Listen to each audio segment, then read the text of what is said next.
तो आइए सुनते हैं प्रेमचंद की कहानियों का संग्रह मानसरोवर भाग 2 की कहानी मोटर के छींटे। क्या नाम की। प्रातःकाल स्नान पूजा से निपट तिलक लगा, पीतांबर पहन, खड़ाऊं पाँव में डाल, बगल में पत्रा दबा, हाथ में मोटा सा शत्रु मस्तक भंजन ले एक जजमान के घर चला। विवाह की शायद विचारनी थी। कम से कम एक कलदार का डौल था, जलपान ऊपर से। और मेरा जलपान मामूली जलपान नहीं है। बाबुओं को तो मुझे निमंत्रित करने की हिम्मत ही नहीं पड़ती। उनका महीने भर का नाश्ता मेरा एक दिन का जलपान है। इस विषय में तो हम अपने सेठों साहूकारों के कायल हैं। ऐसा खिलाते हैं और इतने खुले मन से कि चोला आनंदित हो उठता है। जजमान का दिल देखकर ही मैं उनका निमंत्रण स्वीकार करता हूँ। खिलाते समय किसी ने रोनी सूरत बनाई और मेरी क्षुधा गायब हुई। रोकर किसी ने खिलाया तो क्या, ऐसा भोजन कम से कम मुझे नहीं पचता। जजमान ऐसा चाहिए कि ललकारता जाए, लो शास्त्री जी एक बालूशाही, और मैं कहता जाऊं नहीं जजमान अब नहीं। रात खूब वर्षा हुई थी। सड़क पर जगह जगह पानी जमा था। मैं अपने विचारों में मगन चला जाता था कि एक मोटर छप छप करती हुई निकल आई। मुंह पर छींटे पड़े। जो देखता हूं तो धोती पर मानो किसी ने कीचड़ घोलकर डाल दिया हो। कपड़े भ्रष्ट हुए, वह अलग। देह भ्रष्ट हुई, वह अलग। आर्थिक क्षति जो हुई वह अलग। अगर मोटर वालों को पकड़ पाता तो ऐसी मरम्मत करता कि वे भी याद करते। मन मसोस कर रह गया। इस वेश में जजमान के घर तो जा नहीं सकता था। अपना घर भी मील भर से कम ना था। फिर आने जाने वाले सब मेरी ओर देख देख कर तालियां बजा रहे थे। ऐसी दुर्गति मेरी कभी नहीं हुई थी। अब क्या करोगे मन, घर जाओगे तो पंडिताइन क्या कहेगी। मैंने चटपट अपने कर्तव्य का निश्चय कर लिया। इधर उधर से 10-12 पत्थर के टुकड़े बटोर लिए और दूसरी मोटर की राह देखने लगा। ब्रह्मतेज सिर पर चढ़ बैठा। अभी 10 मिनट भी ना गुजरे होंगे कि एक मोटर आती हुई दिखाई दी। ओहो, वही मोटर थी। शायद स्वामी को स्टेशन से लेकर लौट रही थी। ज्यों ही समीप आई मैंने एक पत्थर चलाया, भरपूर जोर लगाकर चलाया। साहब की टोपी उड़कर सड़क के उस बाजू पर गिरी। मोटर की चाल धीमी हुई।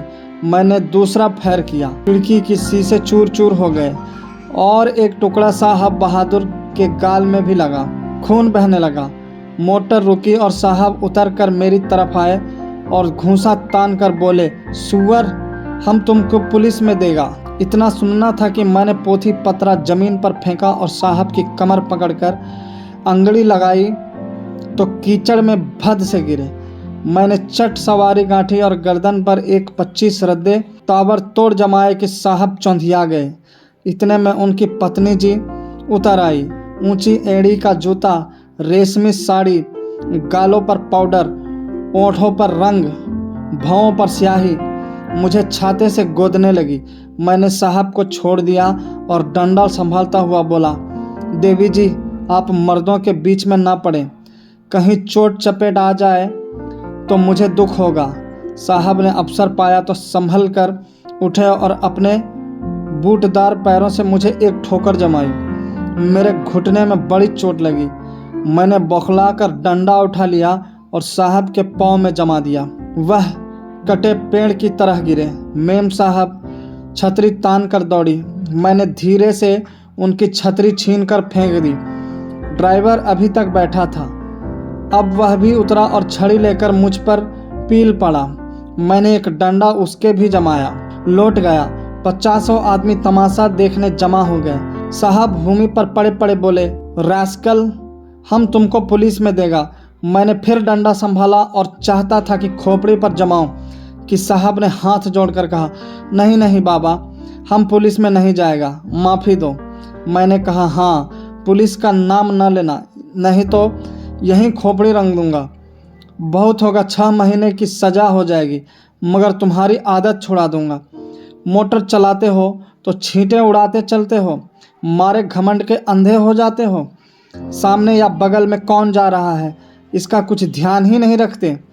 एक दर्शक ने आलोचना की, अरे महाराज, मोटर वाले जानबूझकर छींटे उड़ाते हैं और जब आदमी लथपथ हो जाता है तो सब उसका तमाशा देखते हैं और खूब हंसते हैं।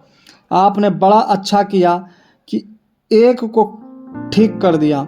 मैंने साहब को ललकार कर कहा, सुनता है कुछ जनता क्या कहती है? साहब ने उस आदमी की ओर लाल लाल आंखों से देखकर कहा, तुम झूठ बोलता है, बिल्कुल झूठ बोलता है। मैंने डांटा, अभी तुम्हारी हेकड़ी कम नहीं हुई, आऊं फिर और दूं एक सोंटा कसके? साहब ने घिघिया कर कहा, अरे नहीं बाबा, सच बोलता है, सच बोलता है। अब तो खुश हुआ?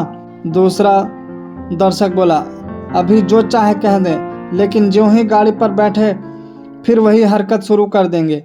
गाड़ी पर बैठते ही सब अपने को नवाब का नाती समझने लगते हैं। दूसरे महाशय बोले, इससे कहिए थूक कर चाटे। तीसरे सज्जन ने कहा, नहीं, कान पकड़कर उठाइए बैठाइए। चौथा बोला, अरे ड्राइवर को भी, ये सब और बदमाश होते हैं। मालदार आदमी घमंड करे तो एक बात है, तुम किस बात पर अगड़ते हो? चक्कर हाथ में लिया और आंखों पर पर्दा पड़ा। मैंने यह प्रस्ताव स्वीकार किया। ड्राइवर और मालिक दोनों ही को कान पकड़कर उठाना बैठाना चाहिए और मेम साहब गिने। सुनो मेम साहब, तुमको गिनना होगा पूरी 100 बैठकें, एक भी कम नहीं, ज़्यादा जितनी चाहे हो जाए। 2 आदमियों ने साहब का हाथ पकड़कर उठाया, 2 ने ड्राइवर महोदय का। ड्राइवर बेचारे की टांग में चोट थी, फिर भी वह बैठ के लगाने लगा। साहब की अकड़ अभी काफ़ी थी। आप लेट गए और ऊल जुलूल बकने लगे। मैं उस समय रुद्र बना हुआ था। दिल में ठान लिया था कि इससे बिना 100 बैठकें लगवाए न छोड़ूंगा। 4 आदमियों को हुक्म दिया कि गाड़ी को ढकेलकर सड़क के नीचे गिरा दो। हुक्म की देर थी। 4 की जगह 50 आदमी लिपट गए और गाड़ी को ढकेलने लगे। वह सड़क बहुत ऊंची थी, दोनों तरफ की जमीन नीची। गाड़ी नीचे गिरती और टूट टाट कर ढेर हो जाती। गाड़ी सड़क के किनारे तक पहुंच चुकी थी कि साहब कांख कर उठ खड़े हुए और बोले, बाबा, गाड़ी को मत तोड़ो, हम उठे बैठेगा। मैंने आदमियों को अलग हट जाने का हुक्म दिया, मगर सबों को एक दिल लगी मिल गई थी। किसी ने मेरी ओर ध्यान न दिया, लेकिन जब मैं डंडा लेकर उनकी ओर दौड़ा तब सब गाड़ी छोड़कर भागे और साहब ने आंखें बंद करके बैठकें लगाने शुरू की। मैंने 10 बैठकों के बाद मेम साहब से पूछा, कितनी बैठकें हुई? मेम साहब ने रौब से जवाब दिया, हम नहीं गिनता। तो इस तरह साहब दिन भर कांखते रहेंगे और मैं ना छोड़ूंगा। अगर उनको कुशल से घर ले जाना चाहती हो तो बैठकें गिन दो, मैं उनको रिहा कर दूंगा। साहब ने देखा कि बिना दंड भोगे जान ना बचेगी तो बैठकें लगाने लगे। 1, 2, 3, 4, 5। सहसा एक दूसरी मोटर आती दिखाई दी। साहब ने देखा और नाक रगड़कर बोले, पंडित जी, आप मेरा बाप है, मुझ पर दया करो। अब हम कभी मोटर पर ना बैठेगा। मुझे भी दया आ गया। बोला, नहीं, मोटर पर बैठने से मैं नहीं रोकता। इतना ही कहता हूँ कि मोटर पर बैठकर भी आदमियों को आदमी समझो। दूसरी गाड़ी तेज चली आती थी। मैंने इशारा किया। सब आदमियों ने 2-2 पत्थर उठा लिए। उस गाड़ी का मालिक स्वयं ड्राइव कर रहा था। गाड़ी धीमी करके धीरे से सड़क जाना चाहता था कि मैंने बढ़कर उसके दोनों कान पकड़े और खूब जोर से हिलाकर और दोनों गालों पर एक एक पड़ाका देकर बोला, गाड़ी से छींटा ना उड़ाया करो, समझे? चुपके से चले जाओ।